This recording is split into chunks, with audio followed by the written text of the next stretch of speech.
Good afternoon. My name is Cherry Murray.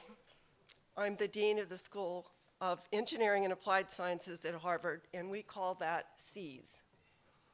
I want to extend a welcome to everyone here, to our SEAS colleagues, faculty, staff, and students who are watching from the Maxwell Dworkin building, to alumni and friends tuning in from around the world, and to everyone here, including SEAS faculty and all of you spectacular students. I am a physicist. When I was a student, physics was the foundation on which discovery in other branches of science relied. Today, it is computer science. Computer science drives new knowledge and discovery in virtually every domain, including science, social science, and humanities. It's perfect for Harvard. Computer science at Harvard are collaborating with colleagues from every imaginable discipline, and they are engaged in some of the most innovative research being done today. Our faculty are also passionate about teaching the next generation. We are a new kind of engineering and applied sciences school. Our curriculum is embedded in the liberal arts. We emphasize both breadth and depth, and we infuse it with problem solving and design thinking. And it attracts extraordinary students. They bring a diversity of backgrounds and boundless ambition to use technology to solve real-world problems and make the world a better place. So it is my pleasure to introduce one of these amazing students. Anna Maria Constantine is a junior pursuing a joint degree in computer science and astrophysics with a language citation in French. A native of Romania, she was selected this year to serve as Director of International Freshman Affairs. She is Vice President of Harvard Women in Computer Science, and last February, she helped organize a very successful conference of women engineers, which is called We Code. The mission of We Code is to foster a network of collegiate engineers and promote more female leaders in technical fields. I have no doubt that Anna Maria will be one of those leaders. In fact, she already is. So, Anna Maria.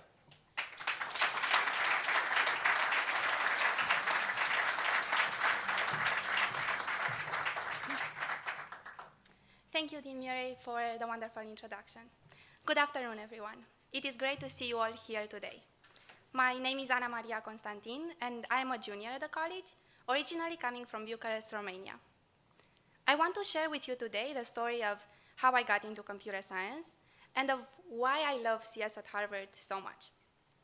I arrived here 2 years ago as an astrophysics major. I had some exposure to astrophysics from high school, so when I got to campus, I skipped all intro classes, took 2 100-level courses in my freshman spring, and eventually wrote my junior thesis in the fall semester of my sophomore year. Having my research focused on how to build a theoretical and computational model for finding intelligent life on Earth-like planets orbiting white dwarf stars. I really loved my research, and the process of having my mind really focused on a deep technical problem, while in the same time so confused at the infinite possibilities of solving it. I loved astrophysics, and I loved studying the universe around me and understanding it.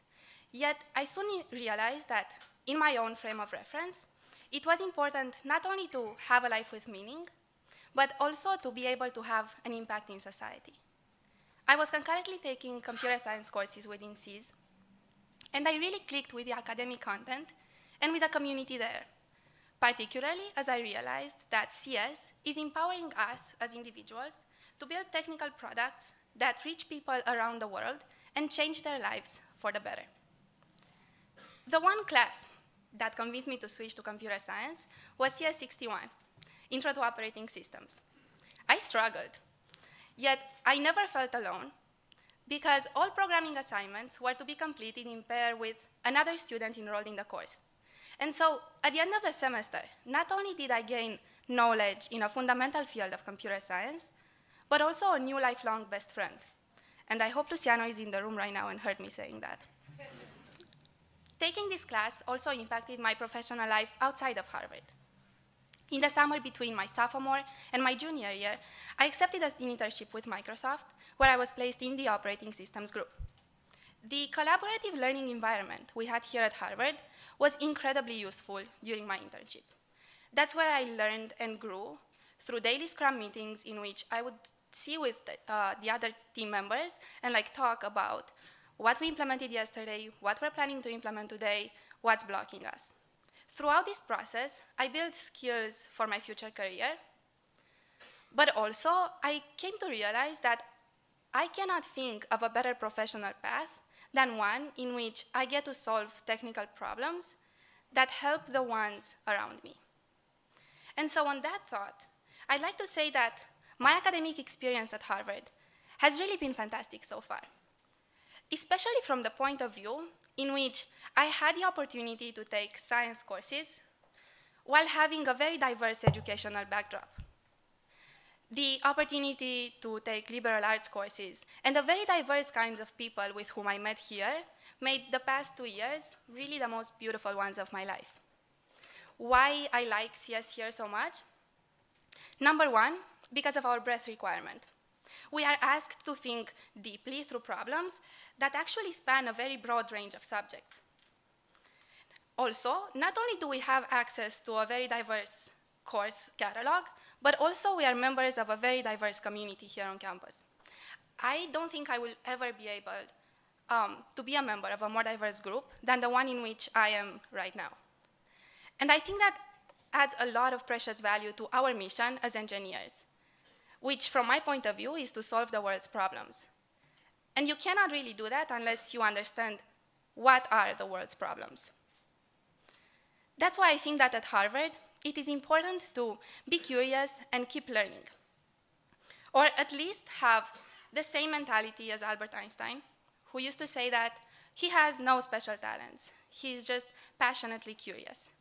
I think that here on this campus, us as students should be curious not only about our courses, but also about one another, about the very, very different cultural and socioeconomic backgrounds that we are having. And I think that if you look, for example, at the freshman class of this year, of 2018, the international student body comes from 69 different countries from across the world. Together, they speak more languages than I can even think of.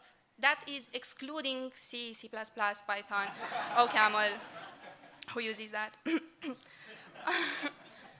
For example, one of the boys in this year's international freshman class had the most inspiring and humbling story written about him in the New York Times a few weeks ago, about how he was found in a Rwandan dump when he was 5, and about how he doesn't know his date of birth as of today. Powerful stories like this may lie behind each and every one of us on this campus. And I think it's our duty, not necessarily to reveal them, but to understand them and to support one another as we grow together into responsible citizens. I think it is our duty to come alive together as a group and to engineer solutions for a better future, for those at home or for those in disadvantaged communities. Ladies and gentlemen, happy hackers. Here is Steve Ballmer. Please welcome and thank you.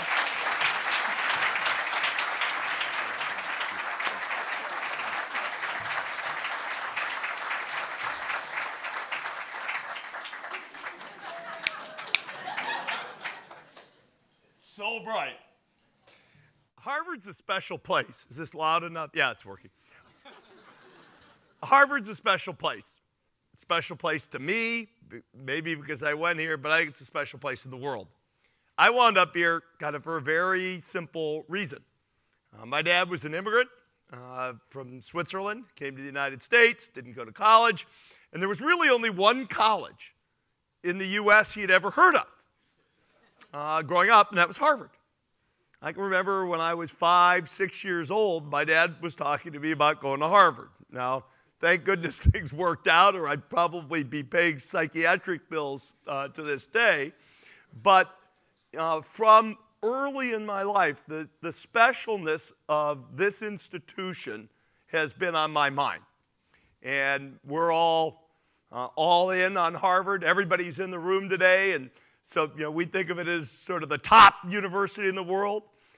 I'm lucky. I have kids who remind me there are other also excellent institutions, and they're right.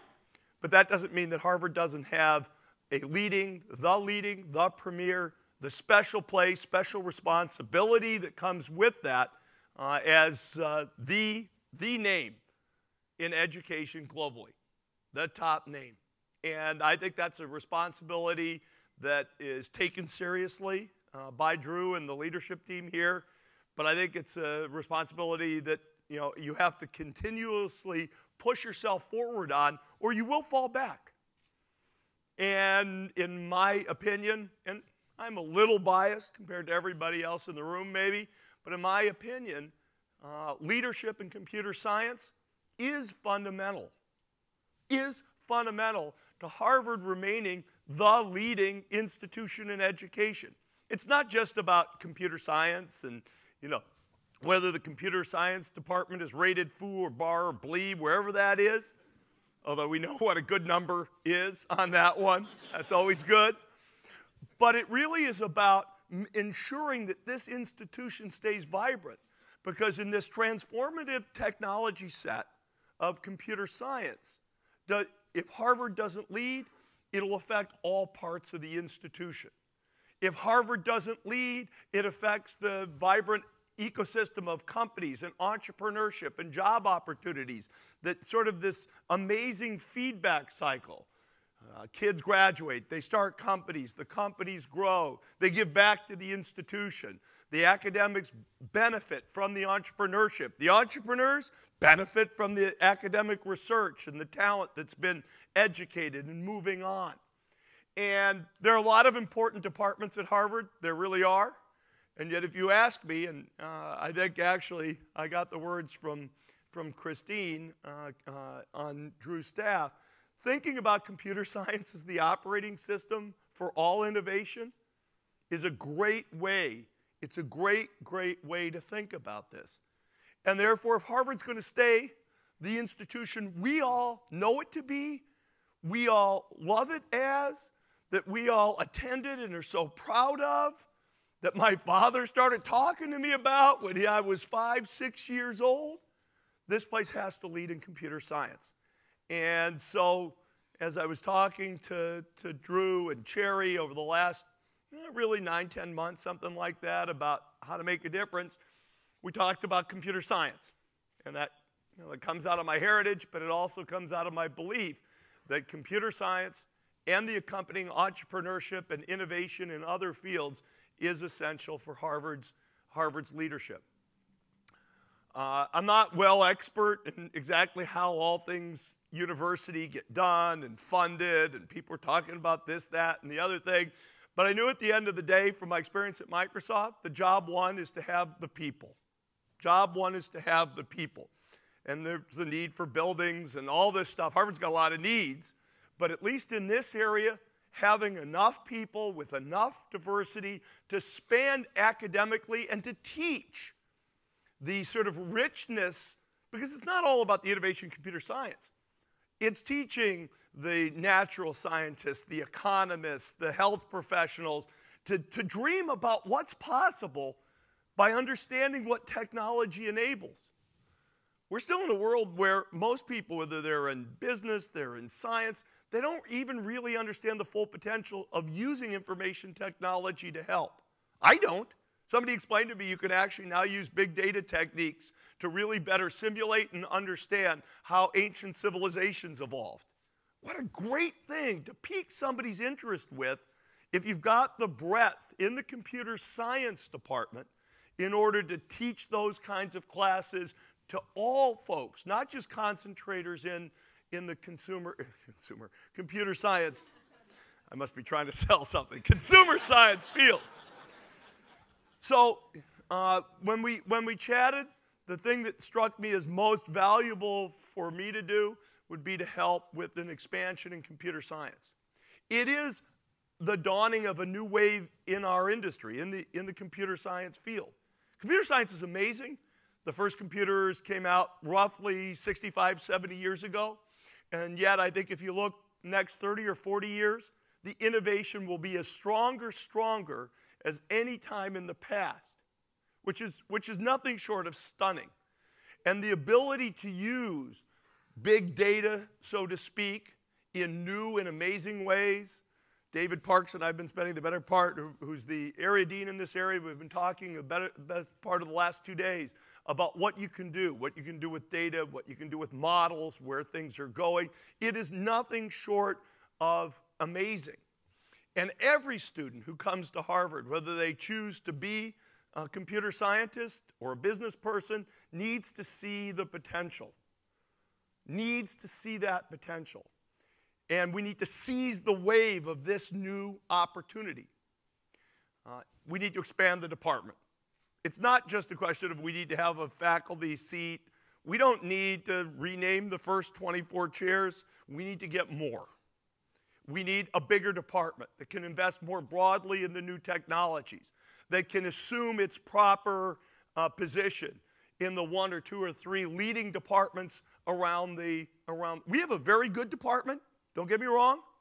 We are subscale. And we don't have the ecosystem fully going, not only with the rest of Harvard University, but with the entrepreneurial community to really let things flourish. I got it only this year that Alston represented a new opportunity as a physical place to encourage entrepreneurship. People banging together with Harvard computer scientists, with MIT people, with people from the business school here, with other entrepreneurs. But we needed to expand the size of the computer science department to get new disciplines. Now, you could say, well, is this a good or bad thing? Well, frankly, it's a great thing. We're on the verge of the next wave of innovation, and we get to build the computer science department at Harvard for the next wave. Departments can keep themselves vital in many ways, but in an industry like computer science where things change so frequently, the fact that you get to pick 12 new faculty who can be all looking on the new frontiers of today and that will emerge over the next 5 or 10 years is a unique opportunity for everybody in SEAS to shape a department that is really built, really built for the future. And so that's what, in conversations with Drew and Cherry and David Parks and others, that's what I got excited about.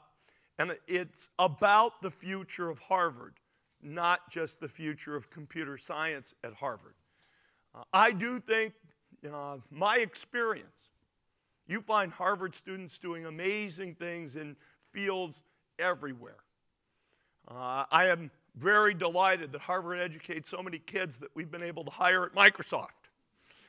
Not as many as we hire locally at the University of Washington in Seattle, but Harvard is just an amazing place with amazing undergraduates who deserve the breadth of experience in these modern fields that we can provide, that deserve the opportunity to work with entrepreneurial faculty in an entrepreneurial environment, that deserve the right, if they want to start companies and stay here and draw on other people that they know who went to Harvard with them and start companies, that this will be a great place to do it. And our purpose today is to help provide an underpinning for that. But we got to move. Things around Harvard move at Harvard pace. That's not glacially, but it's not exactly, as I've said to Drew, the speed of the technology industry either. And we're probably trying to hit a happy medium between Harvard's current pace and the technology pace. There's still a lot of money to be raised, and I'll say that to everybody here. I don't want any buildings to be the constraint for the growth in computer science. Got to move. Got to get Alston built. Got to happen. That's not, it's just got to happen. This can't be, mañana. Things have to move. We're going to get the very best people. I heard David Parks say that to about 10 journalists. I just hope that doesn't take forever and ever and ever and ever and ever and ever and ever and ever. But we do need the very best people in these emerging fields. It's time to move. It's time to galvanize the Harvard community. It's time to get people to understand that the future of innovation is in computer science.